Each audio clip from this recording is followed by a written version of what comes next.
This is Tim from YourSixTech. Today in this video I'm going to show you how to add a credit card to your account on your Nintendo Switch, so when you're in the store you can go ahead and purchase things with your credit card. So we want to go to the Nintendo eShop right here and then choose your profile, and then once we get to that page we want to go to the account information section.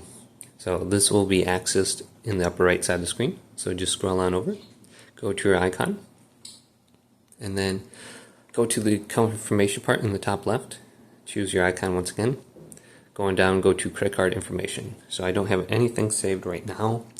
We can go to set, and this page is going to load, and then you can enter in your credit card information. Now make sure your location is the same as where your account information is. So if you're entering in a couple different zip codes that are different, your credit card might not work, so you'll have to delete it and change that on your account.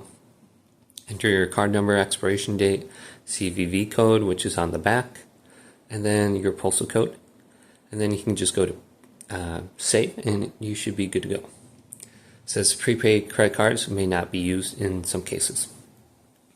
So if you have a prepaid card, you might have to enter in that in a little bit differently. But hopefully this video did indeed help you out. If it did, leave it a big thumbs up and subscribe to my channel down below for more technical videos coming up next on YourSixTech.